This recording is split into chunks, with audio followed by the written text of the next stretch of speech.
I never thought I'd be the kind of person to fall for someone I couldn't have. But here I am, 22 years old, sitting in my childhood bedroom at 3 in the morning, writing this story because I can't sleep, can't eat, can't think about anything else except him. And the worst part? He's completely off limits. My name is Emma, and I'm about to tell you about the most complicated 6 months of my life. 6 months that changed everything I thought I knew about love, family, and the price we pay for following our hearts.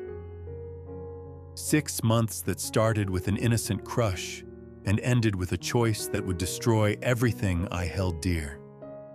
It all began last September when my older brother Jake came home from college for the first time since graduating. He'd been living in Chicago for 2 years, working at some tech startup, and I'd only seen him during brief holiday visits. But this time was different.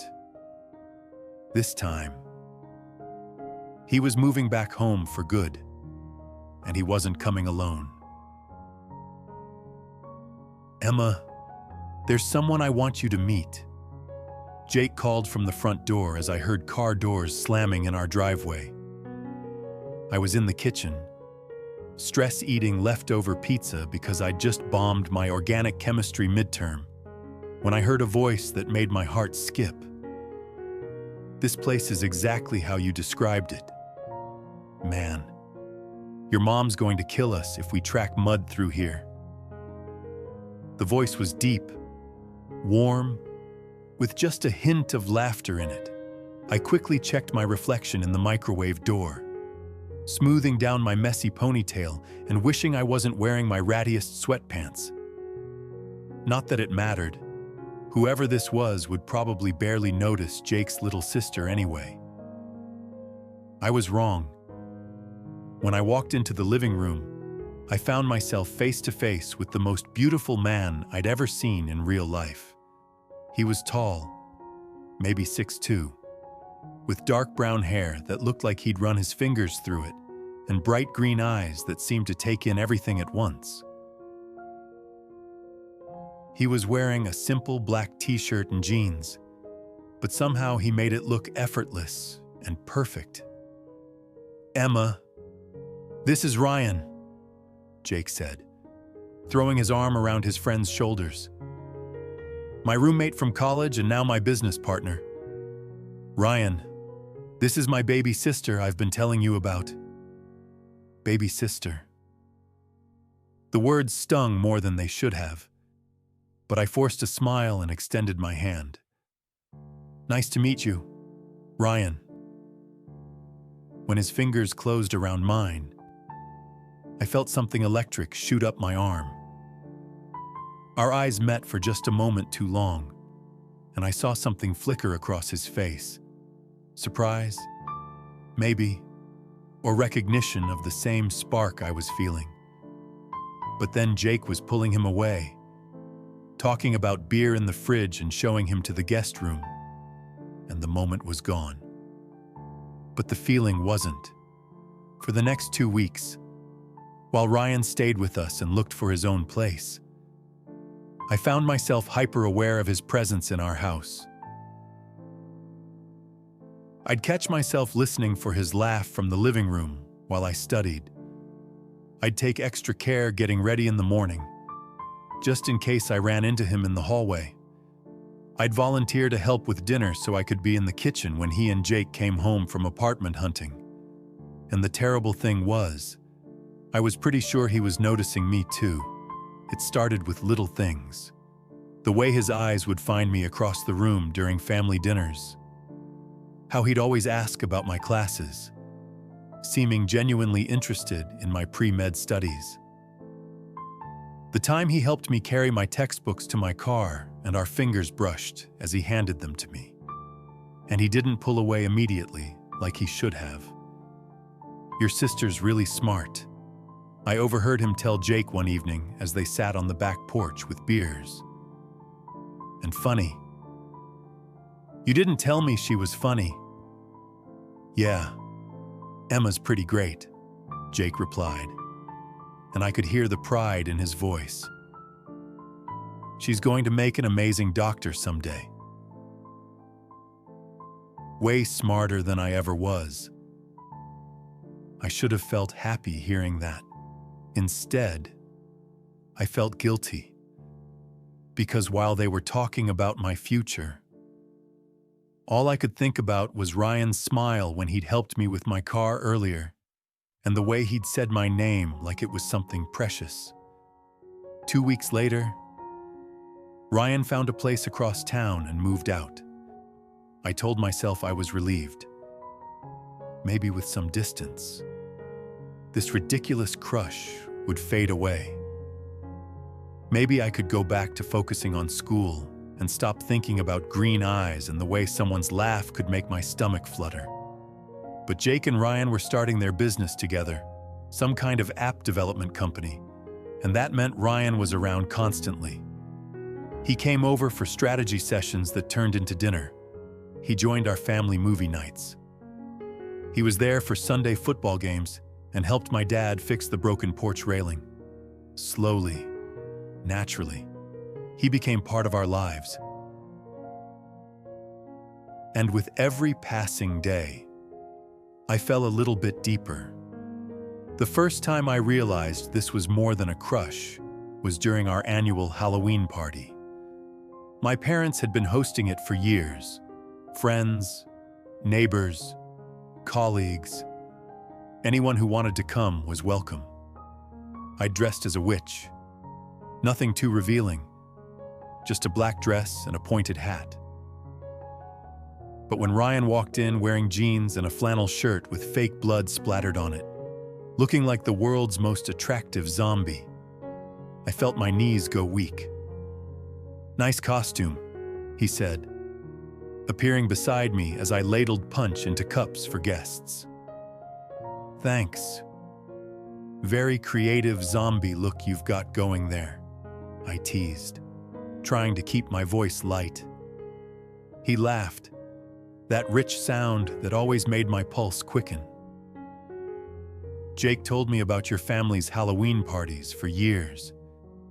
I couldn't show up empty-handed or costumeless." We fell into easy conversation while I continued serving drinks. He told me about the app they were developing, how excited he was about the potential. I told him about my latest anatomy lab, how I'd finally mastered identifying all the bones in the human hand. Normal, friendly conversation. Except nothing felt normal when I was talking to Ryan. "You know," he said quietly, moving closer so the other guests couldn't hear, "Jake talks about you all the time, how proud he is of you, how much he wants to protect you from guys who don't deserve you." Something in his tone made me look up at him. His green eyes were serious, almost sad. "Sounds like my brother," I said carefully. "He's a good brother," Ryan said, "and a good friend. Probably the best friend I've ever had." The way he said it sounded like a reminder to himself, maybe, or to me.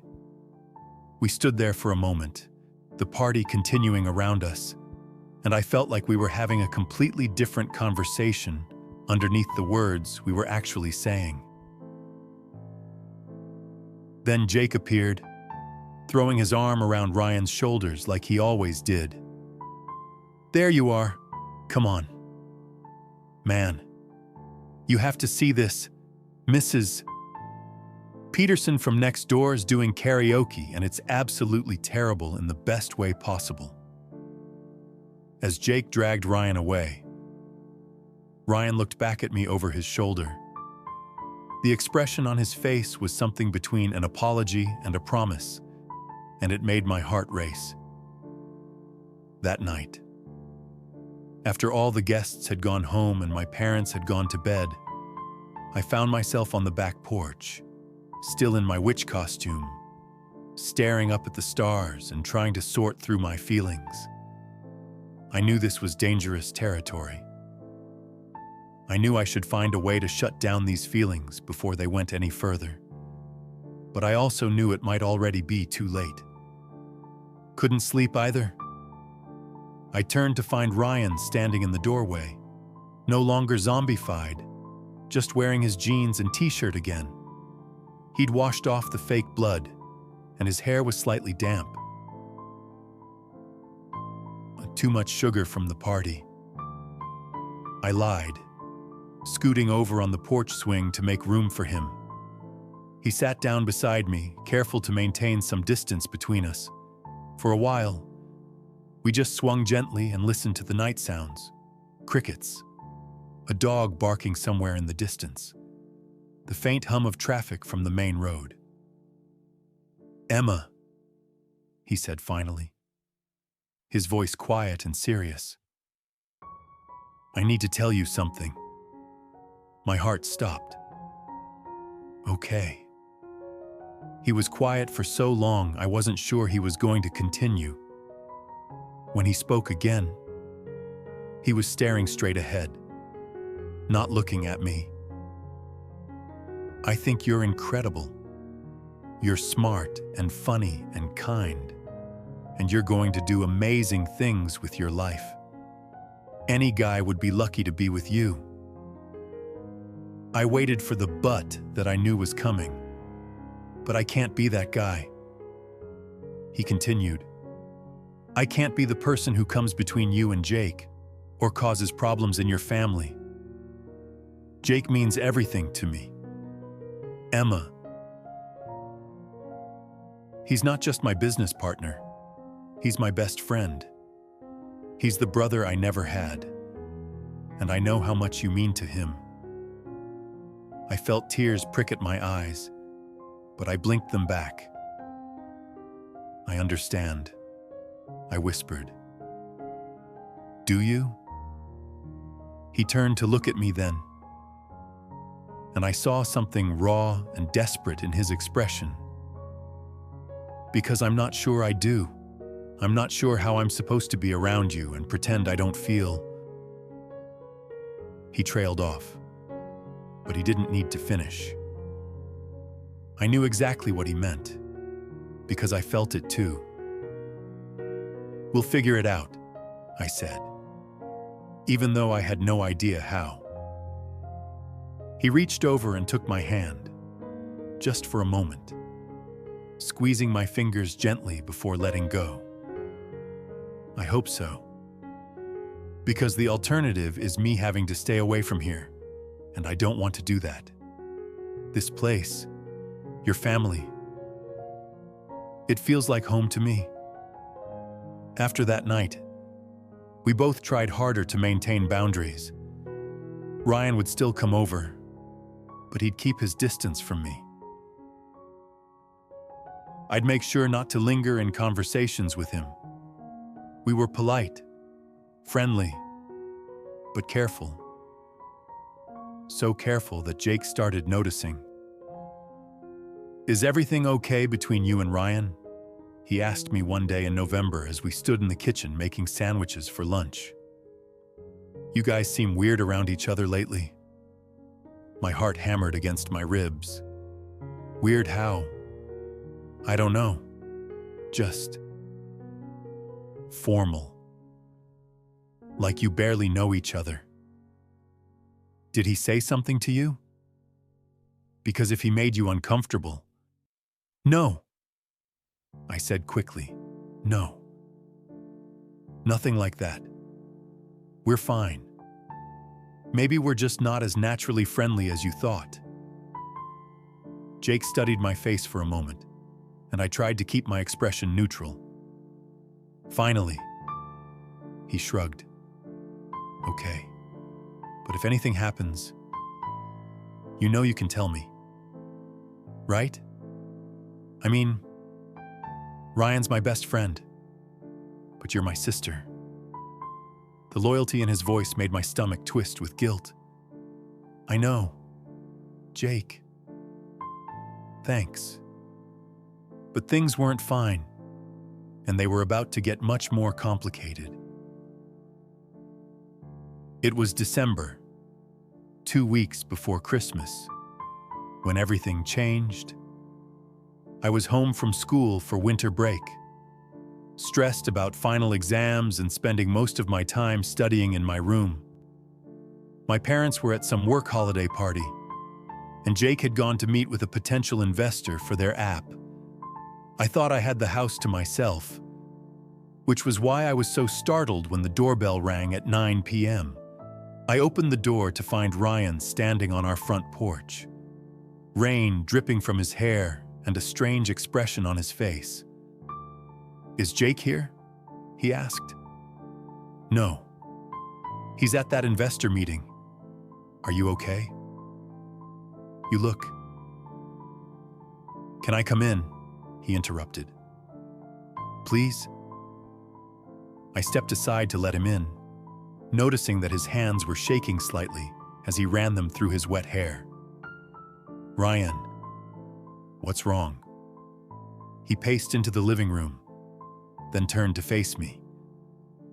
"The investor meeting, it was a disaster.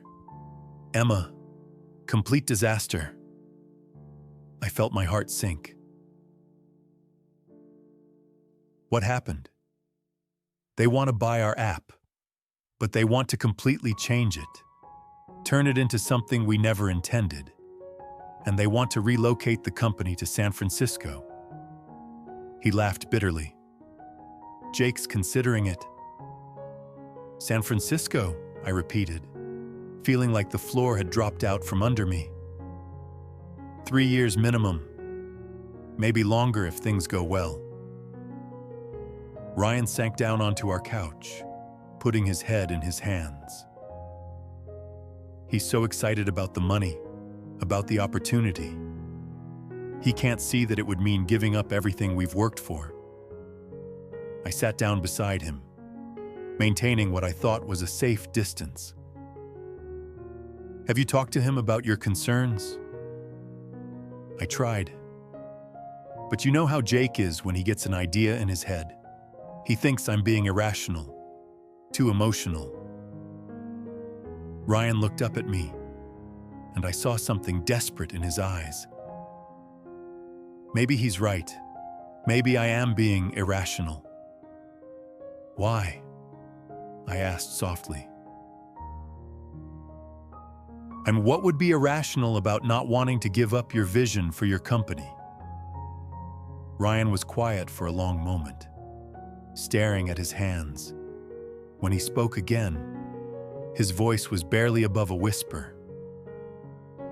"It's not just about the company, Emma." My breath caught in my throat. "What do you mean?" He looked at me then, really looked at me, and I saw all the careful walls we'd both been building come crashing down. "You know what I mean." The air between us felt electric, charged with everything we'd been trying not to say for months. I should have gotten up, should have changed the subject, should have done anything except what I did next. Instead, I reached out and touched his face, gently, like I'd been wanting to do for so long.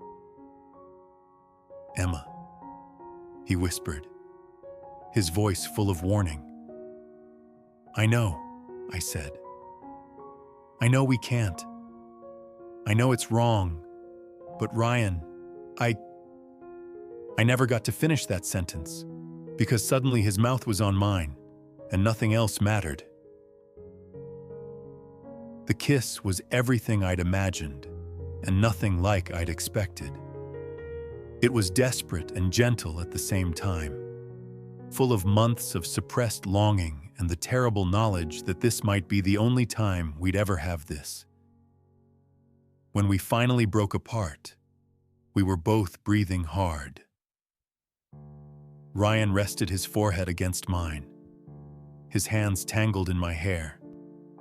"This is crazy," he whispered. "I know." "If Jake found out, he won't," I said quickly. "He can't." Ryan pulled back to look at me, his green eyes serious. "Emma, what are we doing?" It was a good question, and I didn't have a good answer.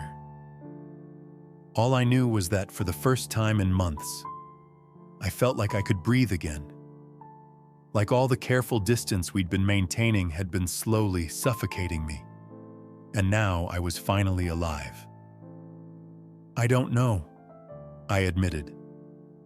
"But I don't want to stop." Over the next 2 weeks, we lived in a strange, secret world. Ryan would come over when Jake wasn't there, or I'd meet him at coffee shops across town where no one we knew would see us. We'd talk for hours about everything and nothing, his childhood in Boston, my dreams of becoming a pediatric surgeon, books we'd read, places we wanted to travel, and sometimes, when we were sure we were completely alone, we'd kiss. Stolen moments that felt both perfect and terrible, because we both knew they couldn't last. The guilt was eating me alive. Every time Jake talked about Ryan, every time he mentioned how happy he was that his best friend and his sister were getting along better, I felt like I was going to be sick. But I couldn't stop.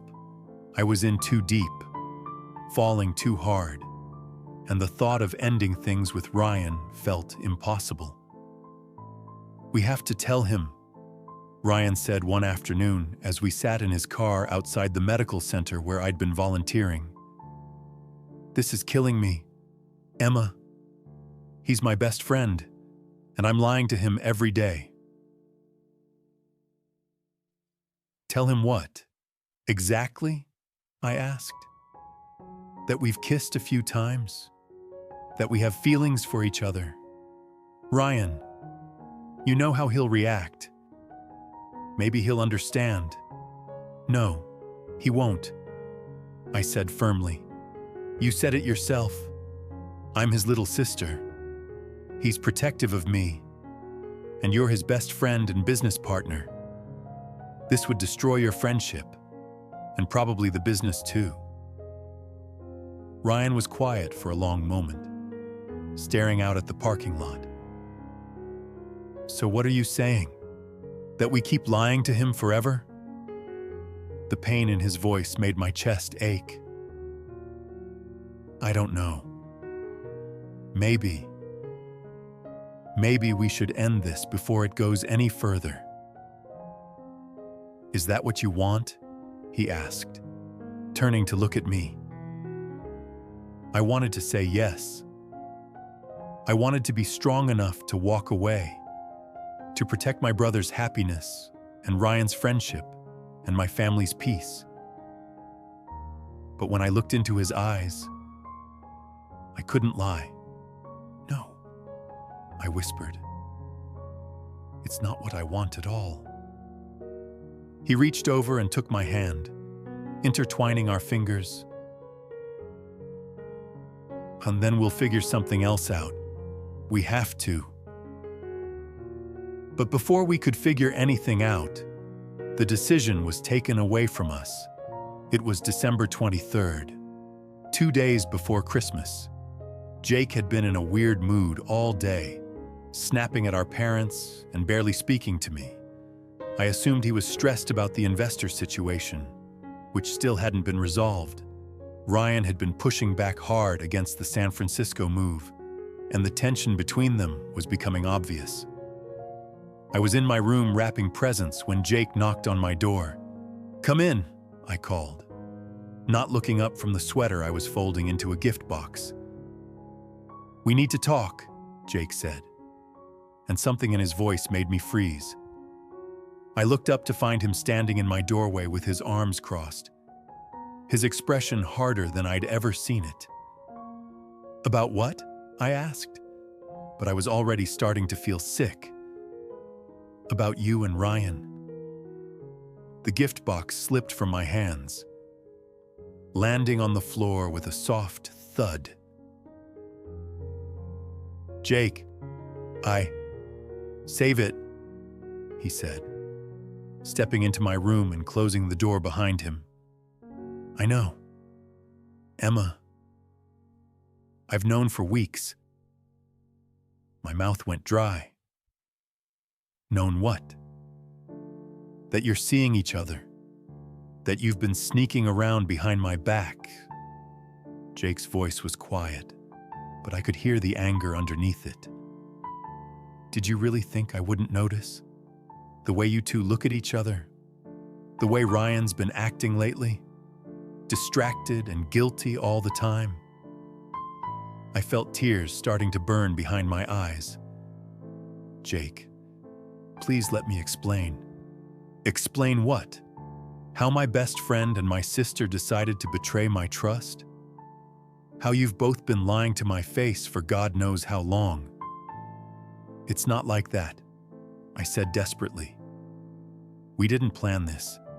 It just happened. And we tried to fight it. Oh, you tried, Jake said sarcastically. Well, that makes it so much better. I stood up from my bed, gifts scattered around my feet. Jake, I know you're angry, but if you would just listen. Listen to what? Emma, listen to you tell me how you're in love with my best friend? How you want to tear apart our family and my business partnership for some crush? His words hit me like a slap. This isn't just a crush. Jake, I love him.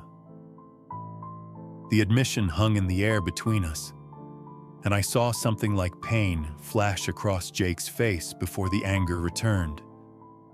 You love him, he repeated flatly. You're 22 years old. Emma, you don't know what love is. Don't talk to me like I'm a child, I said, my own anger starting to rise.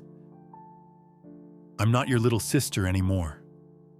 Jake, I'm an adult, and I can make my own decisions about who I want to be with. Even if it means destroying everything? Jake shot back. Even if it means I lose my best friend and business partner? Even if it means our family gets torn apart? Why does it have to mean any of those things? I asked desperately. Why can't you just accept that Ryan and I care about each other? Jake stared at me for a long moment, and when he spoke again, his voice was cold. Because I know Ryan, I know exactly what kind of guy he is, and exactly what this is to him. What's that supposed to mean? It means Ryan doesn't do relationships. Emma, he never has. He goes through women like they're disposable, and he always has some excuse for why it doesn't work out. Jake's words were deliberate, designed to hurt. You think you're special. You think you're different from all the others. You're wrong, I said, but my voice sounded weak even to my own ears. Am I? Has he told you he loves you? Has he made any kind of commitment to you? Or talked about a future together? Jake saw the answer in my face and shook his head. That's what I thought. I felt something crumble inside my chest. Ryan and I had never talked about love, never discussed where this was going. We'd been too caught up in the secrecy, in the stolen moments, to think about the future. He cares about me, I said quietly. I'm sure he does, Jake said. But caring isn't love, Emma. And whatever this is between you two, it's not worth destroying everything else. Before I could respond, there was another knock on my door. My mom's voice called out. Emma? Jake? Ryan's here to see you? I felt the blood drain from my face. Jake and I stared at each other for a moment, and I saw my own panic reflected in his eyes. Jake? Ryan's voice came from downstairs. Emma? You guys up there? Tell him to leave, Jake said quietly. What? Tell him to leave. Emma, tell him you don't want to see him anymore. I'm not going to do that. Then I will. Jake turned toward the door, but I grabbed his arm. Jake, please, don't do this. Not like this. He looked down at my hand on his arm, then back up at my face. For a moment, I thought I saw a flicker of the brother I knew, the one who used to protect me from bullies and help me with my math homework. But then his expression hardened again. You made your choice, Emma. Now I'm making mine. He pulled away from me and headed downstairs. I followed, my heart pounding so hard I could barely hear anything else. Ryan was standing in our living room, looking between Jake and me with growing confusion. Hey, is everything okay? You both look... We need to talk, Jake said, cutting him off. Outside.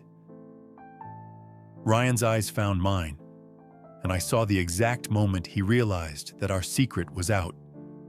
His face went pale, but he nodded. Okay? I watched them go out onto the back porch, and for a moment I considered following. But something told me this was a conversation I didn't want to hear. Instead, I sank down onto our couch and waited.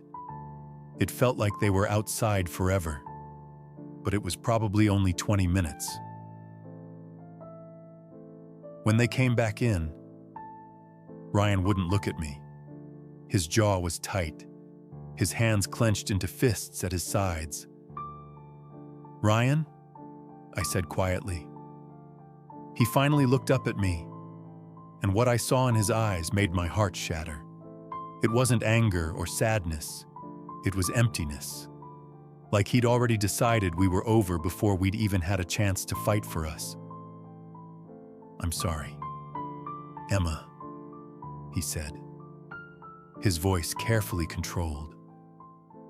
This was a mistake, all of it. Don't say that, I whispered. It's true. Jake was right, I should have known better. We both should have. Ryan ran a hand through his hair, and I noticed it was shaking slightly. I'm going to take the San Francisco deal. Jake and I, we think it's for the best. I felt like I couldn't breathe. Ryan, please don't do this. Whatever Jake said to you, Jake didn't say anything that wasn't true. Ryan interrupted.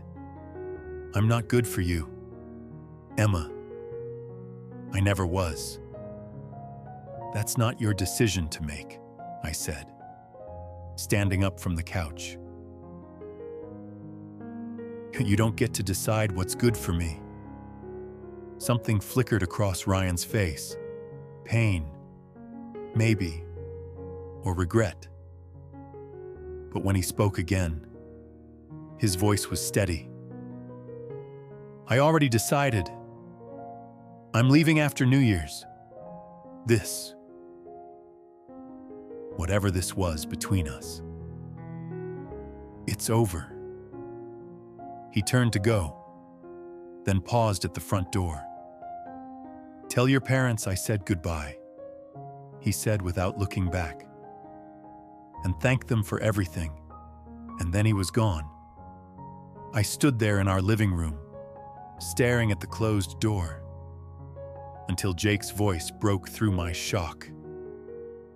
Emma, don't, I said, turning to face him. Don't you dare try to comfort me now. I was trying to protect you, Jake said quietly. Ryan would have hurt you eventually. This way is better. Better for who? I asked. Better for you. You mean, better for your precious business partnership. That's not fair. Isn't it? I was crying now, angry tears that I wiped away with the back of my hand. You couldn't stand the thought of sharing him with me, could you? You couldn't stand the thought that maybe, just maybe, he might choose me over you. Jake flinched like I'd hit him. That's not what this was about. No? Then what did you say to him out there? Jake? What did you say that made him look at me like I was nothing? I told him the truth, Jake said. I told him that if he really cared about you, he'd let you go. Let you find someone who could give you the kind of life you deserve. And what kind of life is that? One without secrets. One without having to sneak around and lie to the people who love you. One with someone who isn't afraid to choose you publicly. Jake's voice was getting louder, more desperate. Emma, he was never going to choose you. Not really. He was going to keep you as his secret for as long as it was convenient, and then he was going to break your heart. You don't know that, I said. But even as I said it, I remembered Ryan's face when he'd told me it was over. The relief I'd seen there, underneath the pain. I know Ryan, Jake said. Better than you do. And I know he did the right thing tonight. Even if it doesn't feel like it. I looked at my brother, really looked at him. And for the first time in my life, I felt like I was seeing a stranger. The Jake I'd grown up with would never have deliberately hurt me like this. The Jake I'd known would have tried to understand, would have given Ryan and me a chance to explain. But this Jake had made a choice, and it hadn't been me. I'll never forgive you for this, I told him quietly. Pain flashed across his face. Emma, please don't say that. I mean it. Jake, what you did tonight, it wasn't about protecting me. It was about protecting yourself, and I'll never forgive you for it. I walked past him toward the stairs, then paused at the bottom step. I hope your business does well in San Francisco, I said without turning around. I hope it was worth it. The next few days passed in a blur. Christmas came and went, and I went through the motions, opening presents, eating dinner with my family, pretending everything was fine. But inside, I felt hollow, broken. Ryan didn't come to our usual New Year's Eve party. Jake didn't mention him, and neither did my parents, though I caught them exchanging worried glances when they thought I wasn't looking. I threw myself into my studies when classes resumed in January. I volunteered extra hours at the hospital, picked up additional research projects, anything to keep my mind occupied, but at night, alone in my room. I found myself checking Ryan's social media obsessively, looking for any sign of his life in San Francisco. There wasn't much. A few pictures of the new office, a shot of the Golden Gate Bridge, some photos with his new co-workers. He looked happy, or at least he looked fine. Like our time together had been a minor detour in his life, easily forgotten. Jake tried to talk to me several times over the next few weeks, but I couldn't forgive him. Every time I looked at him, I remembered that night, remembered the choice he'd made. He'd chosen his friendship with Ryan over my happiness. And then he'd lost both anyway, because that was the ironic thing. Jake and Ryan's friendship didn't survive either. According to the few details I could gather from overheard phone conversations, the business partnership was purely professional now. They were making money. The app was successful, but the easy camaraderie they'd shared was gone. Jake had gotten exactly what he'd wanted, Ryan out of my life, but he'd lost his best friend in the process. 3 months passed before I heard Ryan's name spoken aloud in our house again. It was my mom who brought him up, asking Jake how he was doing during one of our Sunday family dinners. "He's fine," Jake said curtly. "Business is good." "And personally?" Mom pressed. "Is he seeing anyone? Making friends?" Jake's eyes flicked to me across the table. "I don't know. Mom, we don't really talk about personal stuff anymore." I saw the regret in Jake's expression, the sadness he was trying to hide. Part of me felt vindicated. He was finally paying the price for what he'd done. But mostly, I just felt tired. It was May, almost 6 months after that terrible night in December, when everything changed again. I was studying for my MCAT when my phone rang. I almost didn't answer. I'd been getting calls from medical school recruiters lately, and I wasn't in the mood to discuss my future plans with a stranger. But something made me pick up. "Hello? Emma?" The voice on the other end made my heart stop. "It's Ryan." I sat there in stunned silence for a moment, my textbook forgotten in my lap. "Emma, are you there?" "I'm here," I managed. I wasn't expecting." "I know. I'm sorry for calling out of the blue like this. I wasn't sure if you'd want to hear from me." His voice sounded different, older, maybe, or more tired. But hearing it again after all these months made my chest ache with longing. "What do you want?" "Ryan," I asked, trying to keep my voice steady. "I'm coming back," he said. "To town. I mean, for a few days. There's some business stuff I need to take care of, and I was hoping maybe we could talk." "Talk about what?" "About everything. About what happened between us. About the way I handled things. About the way I left." He paused, and I could hear traffic in the background. "I know I have no right to ask, but Emma, I need to see you. There are things I should have said 6 months ago, things I should have done differently." My heart was racing, but I forced myself to think clearly. "Ryan, I don't think that's a good idea." "Please," he said, and I could hear something desperate in his voice. "Just coffee, one conversation, and if after that you never want to see me again, I'll respect that."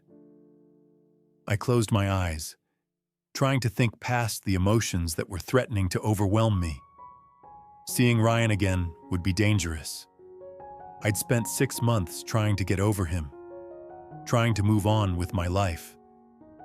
One conversation could undo all of that progress.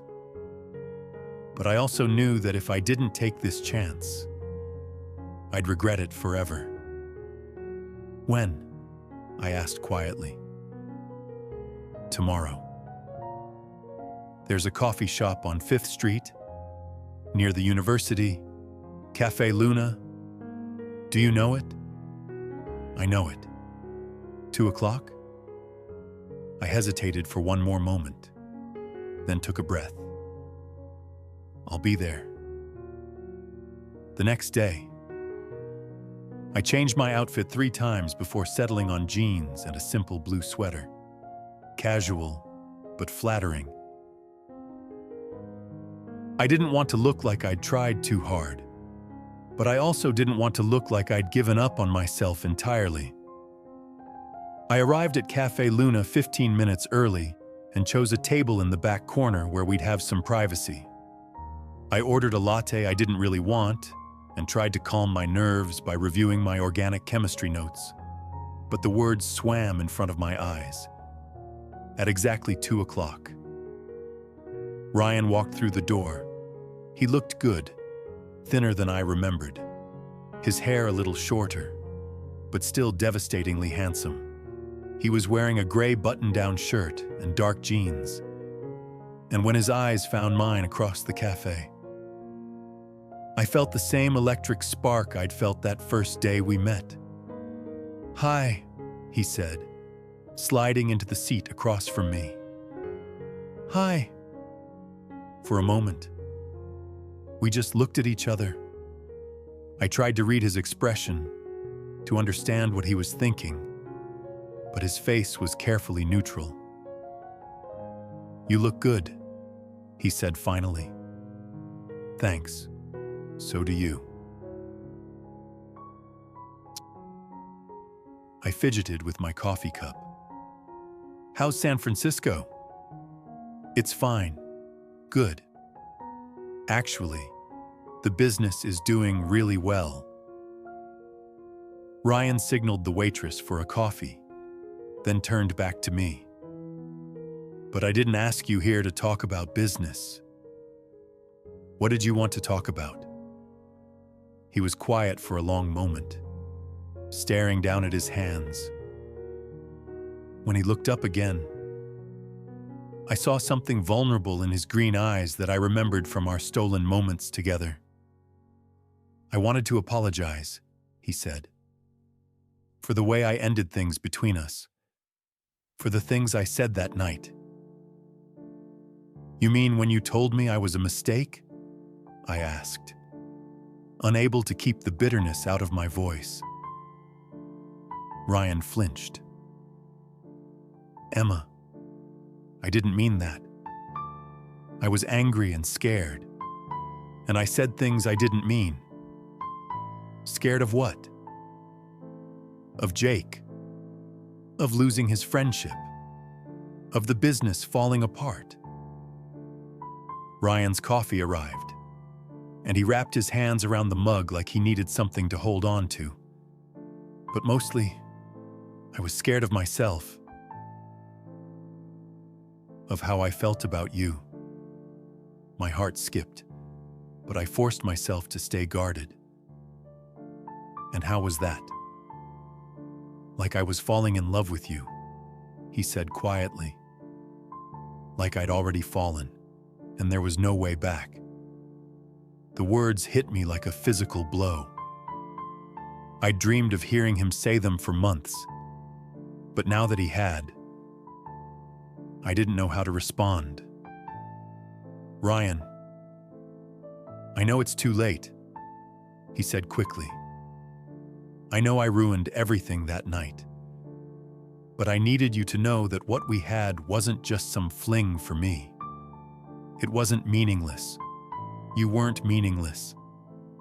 "Then why did you give up so easily?" I asked, my voice breaking slightly. "Why didn't you fight for us?" Ryan's face crumpled with regret. "Because I was a coward. Because when Jake laid out all the reasons why we couldn't be together, all I could think about was how right he was. I wasn't good enough for you. Emma, I wasn't stable enough, established enough. I had nothing to offer you except complications and problems. That wasn't your decision to make," I said, echoing what I'd told him that night. "I know that now. I know I should have talked to you, should have let you decide what you wanted. But I panicked, and I took the easy way out." Ryan leaned forward, his eyes intense. "Emma, these past 6 months have been hell. I've tried to move on, tried to convince myself I did the right thing. But I can't stop thinking about you. I can't stop wondering what might have happened if I'd been braver. I felt tears starting to build behind my eyes. Ryan, why are you telling me this now? Why not 6 months ago, when it would have mattered? Because 6 months ago, I believed I was doing what was best for you. I believed Jake when he said you deserved better. Ryan reached across the table and gently touched my hand. But I've had time to think, and I realized something. The only person who gets to decide what's best for you is you. His fingers were warm against mine, and for a moment I let myself remember what it felt like to be touched by him. But then I pulled my hand away. "It's too late," I said quietly. "Is it?" he asked. "Emma, I know I hurt you. I know I don't deserve another chance. But if there's any part of you that still feels what we had—" "Of course I still feel it," I interrupted, my voice rising slightly. "Of course I do. But that doesn't change anything. Ryan, you left. You chose San Francisco over me, chose your business over us. And now you want to come back and what? Pick up where we left off?" "I want to try," he said simply. "I want to see if we can make this work, really work. Not sneaking around, not hiding from Jake or anyone else." "And what about Jake?" I asked. "What about your friendship with him?" Ryan's face darkened. "Jake and we're not really friends anymore. We work together. But that's about it. Losing you didn't save our friendship. Emma, it destroyed it." I felt a pang of guilt, even though I knew it wasn't my fault. "I'm sorry. Don't be. Jake made his choice that night, and I made mine. We both have to live with the consequences." Ryan leaned back in his chair, studying my face. "But I don't want to live with the consequence of losing you forever. Not if there's a chance you might still want to try." I stared at him across the table. This man who had broken my heart and was now asking me to trust him with it again. Part of me wanted to say yes immediately, to fall back into his arms and pretend the last 6 months had never happened. But another part of me, the part that had spent months rebuilding myself, focusing on my goals, learning to be happy alone, wasn't ready to give that up so easily. "I need time," I said finally. Ryan nodded, though I could see the disappointment in his eyes. "How much time?" "I don't know." "Ryan, you broke my heart. You made me question everything I thought I knew about love and trust and family. I can't just pretend that didn't happen because you've decided you want me back." "I know," he said quietly. "I know I have to earn your trust again, but Emma, I'm willing to do whatever it takes. I'll move back here permanently. I'll end the business partnership with Jake if I have to.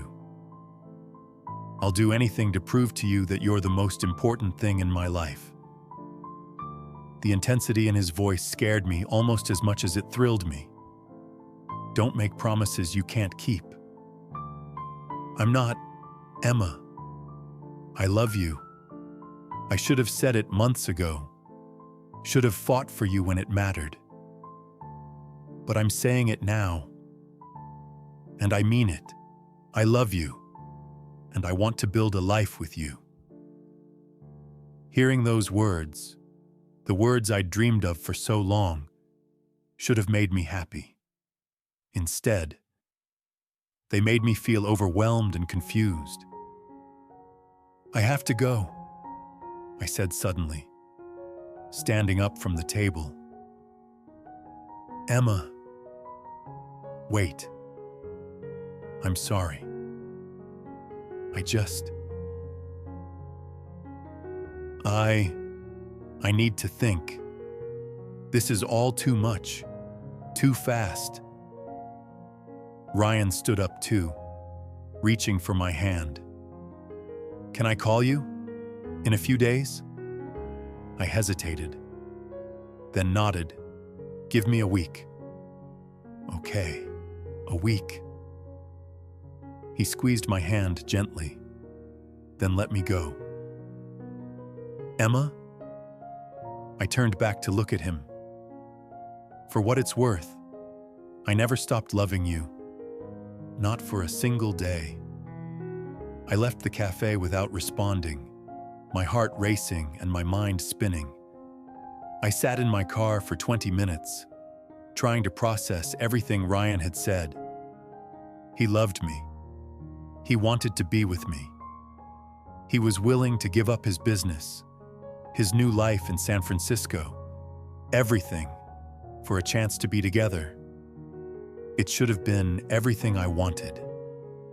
So why did I feel so conflicted? That evening, I found myself on the back porch where Ryan and I had shared our first real conversation all those months ago. I was staring up at the same stars, trying to sort through the same complicated feelings, when Jake joined me. We hadn't spoken much since our fight in December, and the silence between us was awkward and heavy. "I heard Ryan was in town," Jake said finally. "How did you—" "Never mind." "Yes, he was." "Did you see him?" I glanced at my brother, trying to read his expression in the dim porch light. Would it matter if I did? Jake was quiet for a long moment. "Emma, I owe you an apology." I turned to stare at him in surprise. In all our years of sibling fights and disagreements, Jake had never apologized to me for anything. "I was wrong," he continued.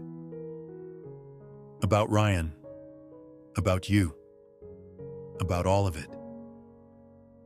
I thought I was protecting you, but really I was just protecting myself." "What do you mean?" "I was jealous," Jake admitted, his voice barely above a whisper. "Not romantically, but Ryan was my best friend. My only real friend, if I'm being honest. And when I saw how he looked at you, I was terrified of losing him. So I convinced myself that breaking you up was the right thing to do." I felt tears starting to burn behind my eyes. "Jake. But I was wrong. Emma, Ryan loves you, really loves you, and you love him. I should have seen that. Should have supported you instead of tearing you apart." Jake turned to look at me, and I saw genuine regret in his expression. "I've lost my best friend anyway, and I've hurt my sister in the process. I don't know how to fix any of it." "Did you tell Ryan this?" I asked. "I tried. He won't really talk to me anymore. Not about anything personal. But Emma, if he asked you to give him another chance, I think you should consider it. Even though it might mean you never get your friendship back." Jake smiled sadly. "Some things are more important than my friendship. Your happiness is one of them." We sat in silence for a while, and slowly, I felt some of the anger I'd been carrying toward my brother start to fade. He'd made a terrible mistake, but he was trying to make it right. And maybe, finally, He was putting my happiness ahead of his own needs. I don't know what to do, I admitted. What does your heart tell you? My heart tells me to say yes, to trust him again. But my head tells me I'm being stupid, that he already broke my heart once and he'll probably do it again. What if he doesn't? Jake asked. What if this time is different? What if it's not? Then at least you'll know you tried. Emma, you're going to spend the rest of your life wondering what if, unless you give him a chance to prove himself. I thought about Ryan's words at the cafe, about the love I'd seen in his eyes, about the way my heart had raced just being near him again. Maybe Jake was right. Maybe some risks were worth taking. But I also thought about the months I'd spent rebuilding myself, about the goals I'd set and the independence I'd found. If I was going to give Ryan another chance, it had to be on my terms this time. The next morning, I called Ryan. Emma? He sounded surprised and hopeful. Can you meet me somewhere? There's something I want to show you. Of course, where? The medical center. I'll meet you in the lobby at noon.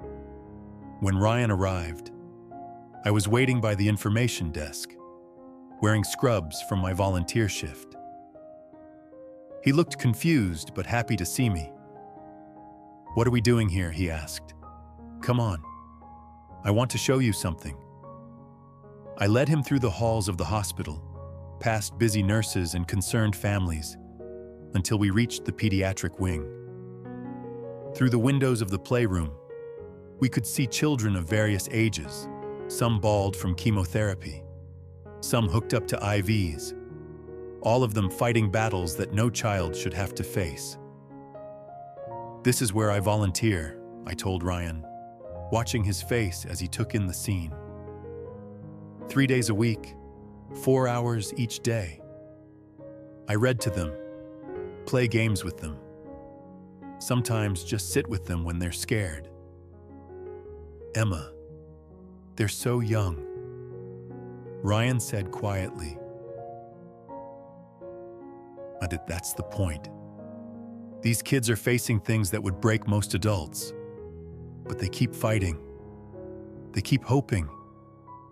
They teach me something new about courage every day. I turned to face him. Do you know what I realized, watching them? What? That being brave isn't about not being scared. It's about being scared and doing the right thing anyway. I took a breath, trying to steady my nerves. Ryan, you hurt me. You broke my heart and made me question everything I believed about love. For months, I was angry and bitter and convinced that I'd never be able to trust anyone again. Ryan's face fell, and I could see him preparing for rejection. But, I continued, I also realized that I love you. Really, truly love you. In a way I didn't think was possible. And if I let fear stop me from giving us another chance, I'll regret it for the rest of my life. Hope flickered in his green eyes. Emma, wait, I'm not finished. I held up a hand to stop him. If we're going to do this, it has to be different this time. No more secrets. No more hiding. I won't sneak around or pretend we're just friends. If you want to be with me, you have to be willing to be with me publicly, regardless of what Jake or anyone else thinks. Yes, Ryan said immediately. Absolutely yes. And I won't give up my dreams for you. I'm going to medical school. Hopefully here in state, but maybe somewhere else if I get a better offer. I'm going to become a pediatric surgeon. And that's going to mean long hours and years of residency and fellowship. If you can't handle that, I can handle it, Ryan interrupted. Emma, I want to support your dreams, not hold you back from them. What about San Francisco?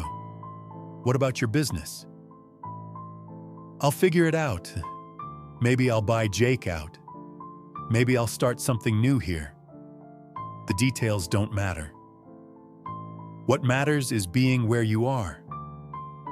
I searched his face, looking for any sign of doubt or hesitation. All I saw was love and determination. Okay, I said quietly. Okay? Okay. Let's try again. But Ryan, if you break my heart again... He didn't let me finish. Instead, he pulled me into his arms and kissed me, right there in the hallway of the pediatric wing, in front of anyone who cared to look. It was a kiss full of promise and apology and hope for the future. When we finally broke apart, we were both crying a little. I love you, he whispered against my forehead. I love you so much, Emma. I love you too, I whispered back. Don't make me regret this. Never again, he promised. I swear to you, never again. That was 8 months ago. Ryan did buy Jake out of the business, paid him a generous sum, and started his own company here in town. Jake and I slowly rebuilt our relationship, though things between him and Ryan are still awkward. Maybe they always will be. Ryan and I moved in together 6 months ago, into a little house near the university. I'm starting medical school in the fall, and Ryan's new app development company is thriving. We go to dinner with my parents every Sunday, and Ryan has become the son-in-law they always hoped for. It hasn't always been easy. There have been moments when old fears and insecurities have crept in. Times when I've wondered if I made the right choice. But every time I look at Ryan, really look at him, I see a man who chose love over fear, who gave up his comfortable life in San Francisco to build something new with me. And every time he looks at me, I see the same love I felt that first night on the back porch, only stronger now, tested by time and distance and the choice to fight for each other. Sometimes love isn't about the grand gestures or the perfect timing. Sometimes it's about being brave enough to take a second chance, to believe that people can change and grow and become better versions of themselves. Sometimes it's about forgiveness, of others and of yourself. I learned that love isn't always easy, but it's always worth fighting for. And sometimes, the most beautiful love stories are the ones that almost didn't happen at all. The real question isn't whether Ryan and I will make it. I believe we will. The real question is whether you believe in second chances, whether you think people deserve forgiveness when they're genuinely sorry and willing to change. Because in the end, that's what love really is, the courage to be vulnerable again. Even after you've been hurt, the faith that this time, it will be different. The hope that some stories do get their happy endings, even if they don't follow the path you originally planned. But I suppose you'll have to decide that for yourself.